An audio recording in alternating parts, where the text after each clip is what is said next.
दोस्तों, आज हम फिर से आप लोगों के लिए भारत की प्रमुख नदियों के बारे में कुछ महत्वपूर्ण जानकारियां लेके आए हैं, जो कि हमारे प्रतियोगी परीक्षाओं में अधिकतर पूछे जाते हैं। जैसे कि हमारी नदियों की कितनी है लंबाई, उनका उद्गम स्थल क्या है, वो कहाँ से निकलती हैं, किस क्षेत्र में प्रवाहित होती हैं और वो कहाँ कहाँ से होके गुजरती हैं।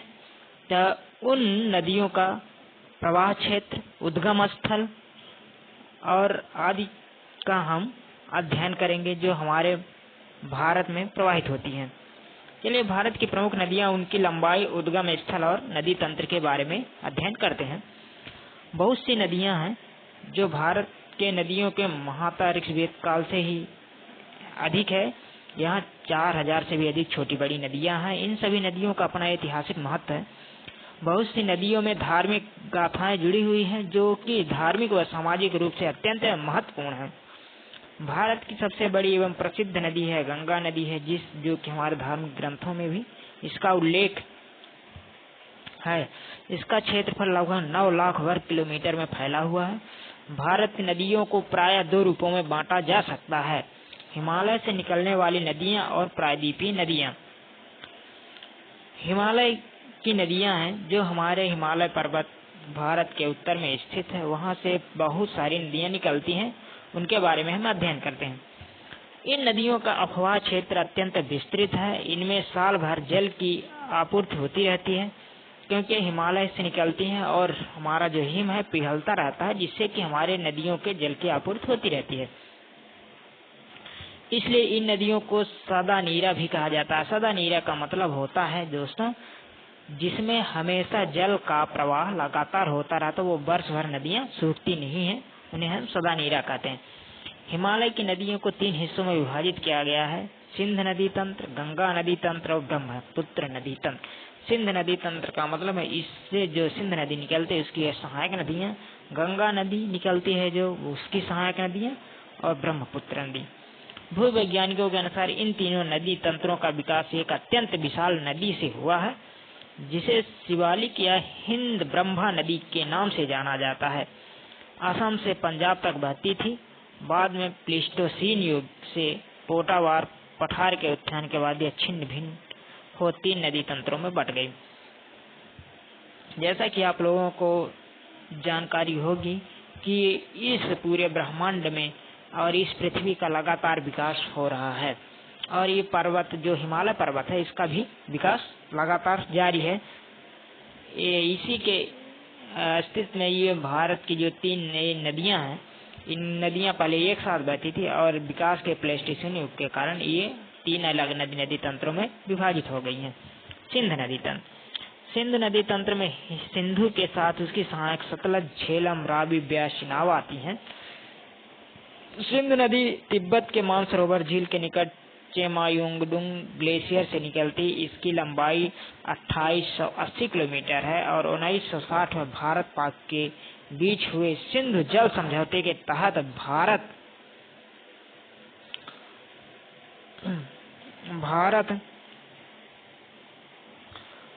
सतलज, रावी के 80% और झेलम, चिनाब के 20% जल का उपयोग कर सकता है। झेलम नदी शेषनाग झील से निकलकर बुलर झील से निकलती है। नदी जो है शेषनाग झील से निकलकर बुलर झील में मिलती है। चिनाब नदी हिमाचल प्रदेश के चंद्रभंगा के नाम से जानी जाती है। जो चिनाब है वह नदी हिमाचल प्रदेश में चंद्रभंगा के नाम से जानी जाती है। रावी नदी कांगड़ा जिले में रोहतांग दर्रे से निकलती है।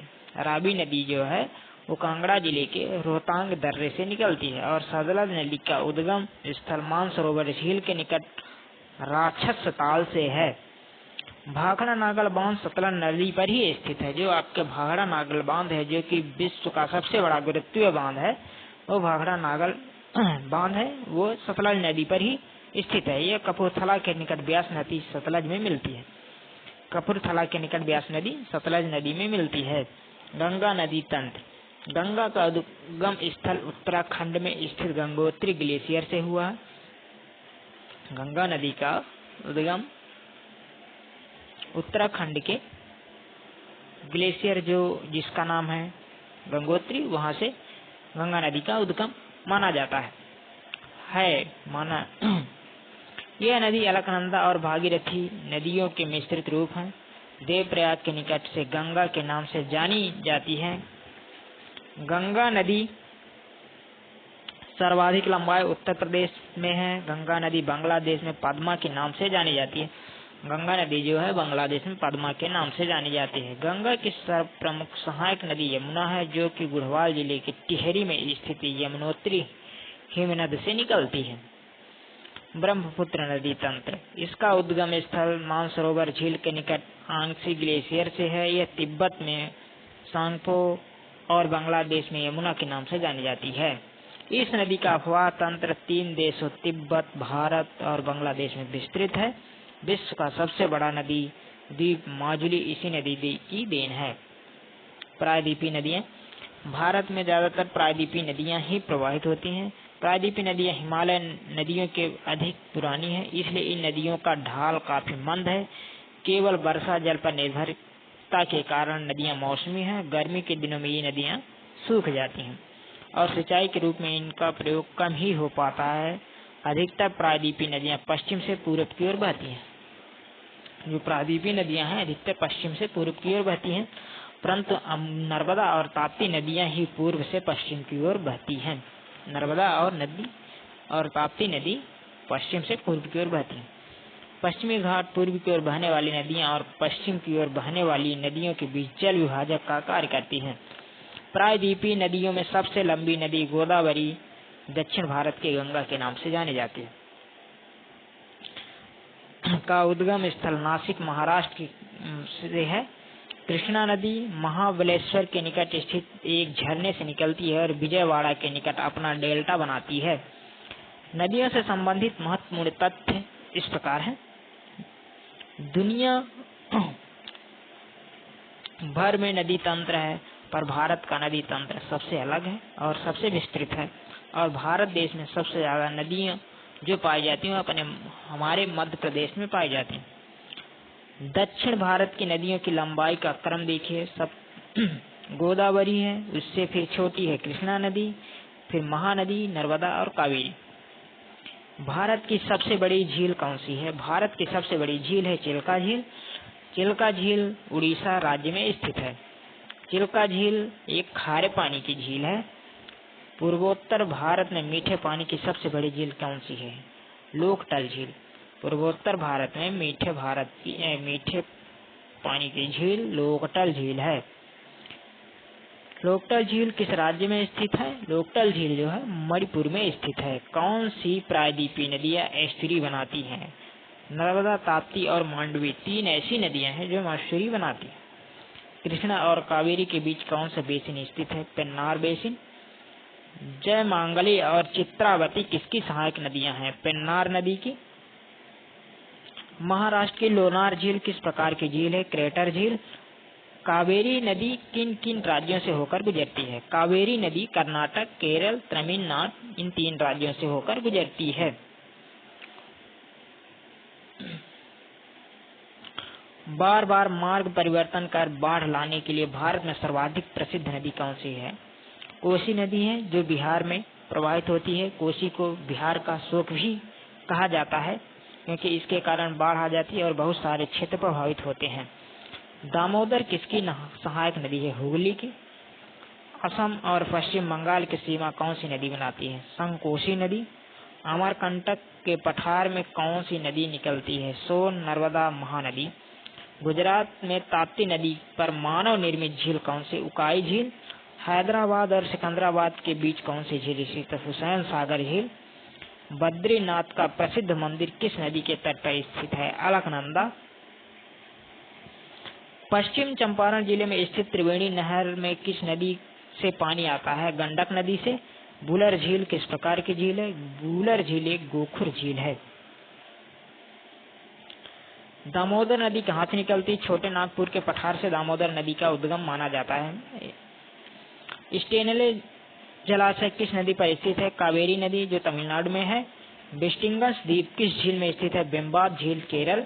जम्मू कश्मीर की बुलर झील किस नदी पर का हिस्सा है? झेलम। केदारनाथ का प्रसिद्ध मंदिर किस नदी के तट पर स्थित है? मंदाकिनी। गोविंद बल्लभ पंत सागर किस नदी पर बनाई गई है? कृत्रिम झील है रिहंदम में। राजस्थान की प्रमुख लवड़ी झील है सांभर, पंचभद्रा, डीडवाना, तीर्ण कसरत। केरल स्थित अंडाईमुंडी झील किस प्रकार की झील का उदाहरण है? लैगून का। चंबल, बेतवा और केन किसकी सहायक नदियां हैं? यमुना की। कोसी नदी की 7 धाराओं का सर्वप्रमुख कौन सी है? अरुण।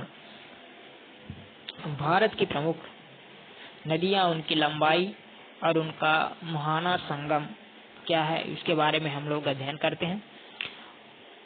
नदी का नाम, लंबाई और उद्गम स्थल, संगम और मुहाना। ब्रह्मपुत्र जिसकी टोटल लंबाई 2900 किलोमीटर है, यह मानसरोवर झील के समीप स्थित चियाई दुंग हिमानी से निकलती है और इसका संगम है बंगाल की खाड़ी। सिंध नदी 2880 किलोमीटर मानसरोवर झील के समीप स्थित सनो ख्वाब हिमनद से निकलती है और अरब सागर में मिलती है। गंगा नदी जो है 2510 किलोमीटर है। भागीरथी और अलकनंदा संगम देवप्रयाग बंगाल की खाड़ी में गिरती है। चिनाब नदी 1800 किलोमीटर बारालाचा, दर्रा और लालोत स्फीत सिंध नदी में मिलती है। गोदावरी नदी 1465 किलोमीटर इसकी लंबाई है। नासिक के महाराष्ट्र के दक्षिण पश्चिम 4200 दूर स्थित गांव की एक पहाड़ी से निकलती है। इसका संगम स्थल है बंगाल की खाड़ी, ये बंगाल की खाड़ी में गिरती है। सतलज नदी की लंबाई है टोटल 1440 किलोमीटर और मानसरोवर झील के समीप स्थित राकसताल से निकलती है और चिनाब नदी में जाके मिलती है। अबुना नदी 1375 किलोमीटर लंबाई है। बंदर पूंछ की पश्चिमी ढाल पर स्थित यमुनोत्री हिमानी से निकलती है और प्रयागराज इलाहाबाद में गंगा में नदी में मिलती है। कृष्णा नदी 1327 किलोमीटर लंबी है और महाबलेश्वर के समीप पश्चिम घाट के पहाड़ों से निकलती है, बंगाल की खाड़ी में जाके गिरती है। महानदी की लंबाई है total 10,057 kilometre 1057 kilometre Madhya Pradesh के रामपुर जिले में स्थित हिंदवा के समीप मिलती है और बंगाल की खाड़ी कटक के निकट मिलती है। घाघरा 10,180 किलोमीटर मस्ततुंग हिमानी से गंगा नदी। चंबल 960 किलोमीटर मध्य प्रदेश के महू के निकट स्थित जानापाव पहाड़ी से निकलती है और यमुना नदी में मिलती है। कावेरी 805 किलोमीटर कर्नाटक के कुर्ग जिले में स्थित ब्रह्मगिरी पहाड़ी में बंगाल की खाड़ी में जाकर गिरती है। नर्मदा नदी जो है 858 किलोमीटर लंबी है और विंध्याचल पर्वत श्रेणी में स्थित अमरकंटक नामक स्थान से निकलती है, यह खंभात की खाड़ी में जाके गिरती है। सोन नदी 780 किलोमीटर अमरकंटक की पहाड़ी से और गंगा नदी में मिलती है। कोसी 730 किलोमीटर गोसाई थाम चोटी के उत्तर में। गंगा नदी झेलम 725 बेरेनंग कश्मीर के समीप शेषनाग झील से निकलती है और चिनाब नदी में जाके मिलती है। रावी नदी 720 किलोमीटर और कांगड़ा जिले में रोहताक दर्रे के समीप चिनाब नदी मिलती है। ताप्ती नदी 720 बैतूल में मध्य प्रदेश के मुल्ताई नगर के पास खंभात की खाड़ी। रामगंगा 690 किलोमीटर नैनीताल के निकट एक हिमवन नदी से निकलती है और गंगा नदी में जाके मिलती है। माही 560 किलोमीटर विंध्याचल पर्वत श्रेणी और खंभात की खाड़ी में जाके गिरती है। घग्गर नदी 494 किलोमीटर कालका के समीप हिमालय से निकलती है और हनुमानगढ़ राजस्थान में जाके मिलती है। बेतवा नदी 480 हिमाचल प्रदेश और यमुना नदी में मिलती है। ब्यास नदी 470 रोहतांग दर्रे के समीप और ताल से निकलती है और सतलज नदी में जाके मिलती है। लूनी नदी की लंबाई टोटल है 450 अजमेर जिले में स्थित नाग पहाड़ी अरावली पर्वत में से निकलती है और कच्छ के नड़ में जाके गिरती है। गंडक नदी 425 किलोमीटर नेपाल से निकलती है और गंगा नदी में मिलती है। साबरमती 416 किलोमीटर लंबी है और उदयपुर जिले के दक्षिण पश्चिम भाग अरावली पर्वत से निकलती है और कच्छ के रण में जाके गिरती है।